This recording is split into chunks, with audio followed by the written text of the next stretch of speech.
Ok? Nós queremos ouvir neste momento o nosso presbítero Hilton Bruce também trazer a sua porção em nome de Jesus. Glória a Deus.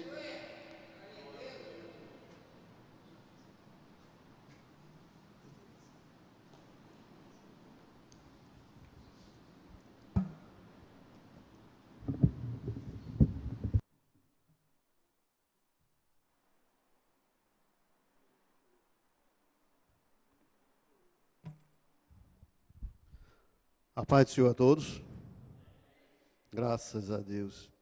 Irmãos, o texto vai estar em João, capítulo 15, versículo 1 a 8. Mas antes disso, eu sempre gosto de falar um pouco antes.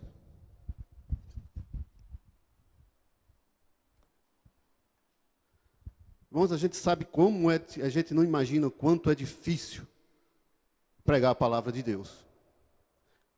É difícil. E conseguir pessoas para fazer isso, mais difícil ainda. Quando você vai para o Atos dos Apóstolos, capítulo 1, você vê a dificuldade dessas pessoas serem chamadas. Jesus chama aqueles apóstolos, ali no capítulo 1, e diz, olha, foram estes que eu escolhi. São estes que eu escolhi para pregar o meu evangelho, para que sejam as sementes que eu estou plantando pelo mundo. E aí ele vai falando disso. Naquele capítulo 1, fala que aqueles foram escolhidos por ele, que dali vai sair uma obra grande, grandes coisas sairiam daqueles apóstolos.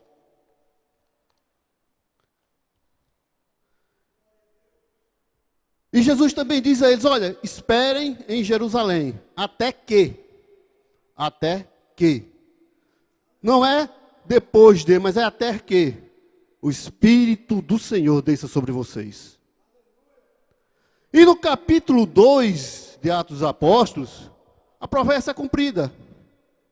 O Espírito desce, aquele povo é batizado, recebe dons de línguas repartidas como de fogo.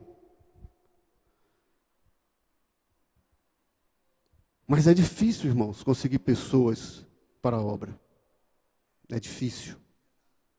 Apóstolos escolhidos por Jesus, ditos que deveriam ficar só até que recebessem o dom do Espírito. Mas foi preciso, irmãos, que uma perseguição chegasse e os espantasse. O capítulo 8 mostra quando Paulo entra naquele momento, perseguidor da igreja, assassino, era aquele homem. Homem que nenhum de nós oraria. Homem que nenhum de nós escolheria para ser companheiro. Era aquele que hoje nós chamamos como um dos maiores apóstolos de Jesus. Autor de mais da metade do novo evangelho. É este homem. O homem que chega várias vezes, bendito Senhor, profundezas da palavra. Irmãos, você olha para Paulo e não consegue entender como é que ele consegue decifrar tanta coisa da Bíblia. Como é que ele consegue entender e mostrar com tanta facilidade aquilo que a Bíblia vinha atrás mostrando. Mas a própria Bíblia diz, olha, foi encoberto. Foi encoberto. Foi encoberto. Mas é para vocês entenderem, irmãos. Todos nós, Paulo, Pedro, tiveram suas dificuldades. Todos eles tiveram seus problemas. Todos eles. Mas a diferença, irmãos, é que eles não colocaram Jesus nem na frente nem atrás, colocaram dentro dele. A gente tem que viver assim. Ser cristão, viver Jesus, é viver dentro de você. Não é levar ele de lado, não é levar ele à frente, não, é vivê-lo. É modo de vida. É uma vida que vai ser transformada. É essa vida que Jesus tem para você. É uma vida que ele não vai te deixar em momento algum desamparado. Irmãos, não tenho como falar dessa questão do coronavírus. Eu já ouvi muita gente reclamando e falando e dizendo que isso é do cão. Irmãos, Deus te parou para olhar para a tua família. Deus te parou para olhar para dentro da tua casa. Aqueles que estão, irmãos, discutindo, dizendo que não aguentam mais a esposa ou o marido ou os filhos, que tipo de evangelho você vai levar para fora da tua casa? A tua casa tem que ter um altar dentro dela. Antes de você chegar aqui, antes de você cruzar essas portas aqui da igreja, antes de você levar a palavra para quem quer que seja, a tua casa tem que ser um altar levantado para Ele. É Ele em primeiro lugar. É a vida que você tem, irmãos, que vai mostrar que frutos são. E é esse o texto que fala. Fala sobre a vide. Fala sobre a videira. É uma videira. Fala sobre a videira. Se você não vive esse evangelho, irmãos, se converta. Se converta. Porque o evangelho não é para você. Quando Deus entra na tua vida, quando Ele faz morada em você, não é possível, eu não acredito, que se esse evangelho entrar na tua vida, ele não vai te mudar. Pode ser qualquer outra coisa, menos o evangelho. Porque quando ele entra, irmãos, há mudança, há transformação, há alegria. Irmãos, a gente tem que chegar aqui alegre, pulando, saltitando de alegria, porque é um evangelho, é um Espírito de Deus que habitam em vocês. Não é homem, é o próprio Deus. Aquilo que acontecia no Velho Testamento, hoje ele traz para você e diz: morarei com vocês, estarei dentro de vocês, vou acompanhar vocês. Não, eu vou estar em vocês. Eu vou estar em vocês. João capítulo 15, a partir do versículo 1. Eu sou a videira verdadeira, o meu pai é o lavrador. Toda vara que em mim, que não dá fruto, atira e limpa. Toda aquela que dá fruto, para que dê mais fruto. Vós já estáis limpos pela palavra que vos tenho falado. Irmãos, a gente tem que entender isso. Vós estáis limpos. Vós estáis limpos. Se você ainda tem alguma mancha, limpe-se. Mas a palavra diz, para aqueles homens, para aqueles que são escolhidos, vós estáis limpos. Para chegar a entregar o evangelho, vocês têm que estar limpos.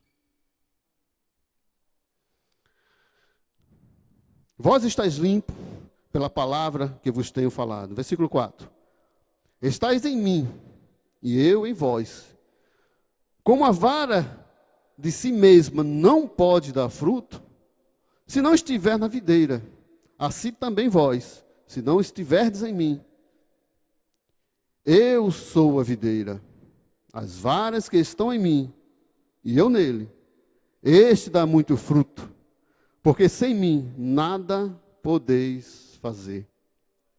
Se alguém não estiver em mim, será lançado fora, como a vara, e secará, e os colhem e lançam no fogo, e ardem, e ardem. Se vós estiverdes em mim, e as minhas palavras estiverem em vós, pedireis tudo o que quiserdes, e vos será feito. Nisto é glorificado meu Pai, que deis muito fruto, e assim sereis meus discípulos. Mas a Bíblia, inclusive, aqui fala de quantidade, né? Fala em quantidade. A videira, ou a parreira, vocês já viram, vocês já tiveram a oportunidade de ver como ela é, quando está podada? Fica feia. Parece uma árvore morta. Quando ela está toda florida, com suas folhas, com seus ramos, as uvas penduradas, a gente até pode imaginar uma criança subindo numa cadeira, né? Porque, na verdade, irmãos, eu conheci isso quando criança. Eu conhecia a parreira, eu conhecia a videira.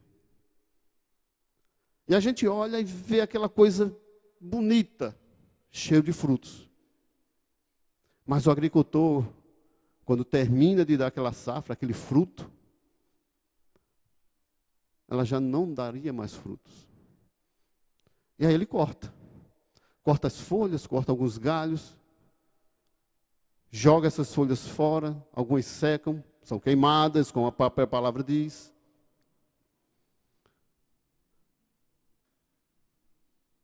Irmãos, é dolorido. Dolorido. Não é fácil. Nunca vai ser. Nunca vai ser. Jesus não te chamou para uma facilidade, para viver coisa fácil. Ele te chama para ser filho do Deus Altíssimo. Isso não é normal. A gente não te chama, e Deus também não te chama, para ser normal. Quando Deus apresenta o evangelho dele, a gente tem que acreditar em ressurreição. A gente tem que acreditar que mortos vão aparecer de volta. A gente tem que acreditar que um anjo vai sobre um exército e o destrói. Vai ter que acreditar. A gente vai ter que acreditar que uma nuvem acompanhava Israel. Quando ele parecia, quando ela partia, e o tempo todo, por 40 anos, as roupas dele não se desgastaram. Isso é normal? Isso é normal? Não, irmãos. Deus não te chama para um evangelho normal. Não há evangelho, não há normalidade na palavra de Deus. Há sobrenatural. Há sobrenatural. Então eu olhei o texto e virei e procurei o Espírito Santo nele. Onde está o Espírito Santo nesse texto? Ele disse que a palavra, na palavra ele é específico. Ele diz, olha, o agricultor é o pai. Eu, Jesus, sou a videira. Vocês são os ramos. E o fruto é aquilo que virá. Mas onde está o Espírito Santo? Onde está o Espírito Santo? E eu pensei, irmãos, discuti inclusive com a minha esposa em casa, discuti no bom sentido, não foi brigando. E eu pensei, é a ferramenta da poda. É a ferramenta da poda. É. Ela vai cortar, vai trabalhar, vai fazer com que a parreira dê mais frutos. É a ferramenta da poda. Não era. Irmãos, é uma coisa tão explícita, tão escondida, que a gente passa despercebido. O que é a água? Você não vê a água nesse texto, mas ela não pode faltar. Você não vê o Espírito Santo, porque ele não veio glorificar a si mesmo, ele veio glorificar Jesus. Não pode faltar a água, irmãos. Não pode faltar a água. Irmãos, e nessa conversa que eu tive com ela, falando sobre esse texto, discuti, convenci ela, inclusive, deixei bem quase convencida de que seria realmente essa ferramenta. Mas se vocês observarem, os três trabalham independentes. O Espírito Santo, o próprio Filho e o próprio Deus, eles são independentes em unidade. Não é assim? Cada um tem uma tarefa e eles podem fazer tarefas separadas. Não é assim? A ferramenta não poderia, irmãos. Dependeria o tempo todo do agricultor. Há uma água, irmãos, que vocês precisam beber dela.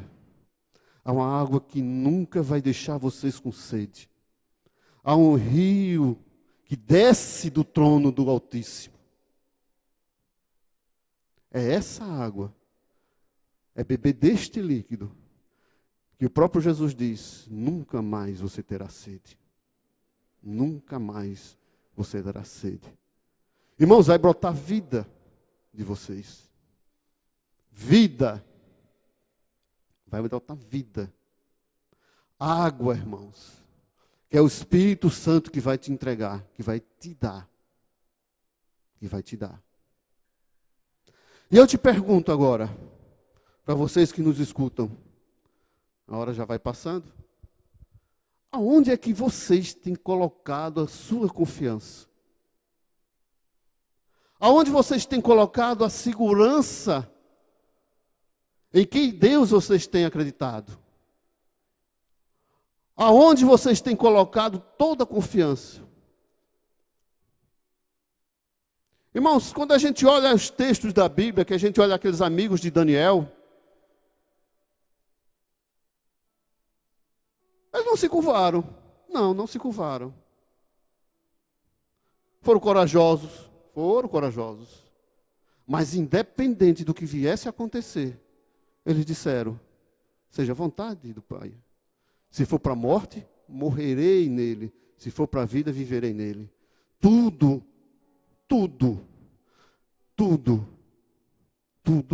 para a honra e glória de Jesus. É Ele o autor e consumador da nossa fé. É Ele quem vai nos dar vida, vida com abundância. É Ele que te chama para uma nova vida. Oh Jesus, oh profundidade da minha alma, seja contigo, Senhor. Seja contigo, Senhor. Que a minha alma grite o teu nome todos os dias. Que a minha boca fale das tuas bondades. Que o Senhor me encha da tua glória. Para que eu possa falar da tua palavra todos os dias da minha vida. É esse Deus que está aqui hoje. Te chamando para uma nova vida. Se você nos escuta. Se você reconhece e acredita que esse Deus veio, se transformou em carne, ressuscitou, está à direita do Pai, o Espírito Santo dele está aqui falando contigo, dizendo que Ele é tua rocha, Ele é tua firmeza, é Ele que te dá sustento, é Ele que te dá alegria. Não é eu que tenho alegria, mas é nele toda a minha força.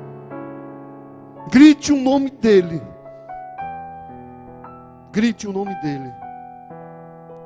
Receba ele no teu coração. Diga que ele é teu Senhor, que ele é teu Salvador. Que em mim ele faça morada. Que uma alegria que não tem explicação. Que é algo que você não vai entender. Mas ele vai te explicar. Porque um dia você vai dizer, ó profundidade da minha alma. Jesus, Ele transforma.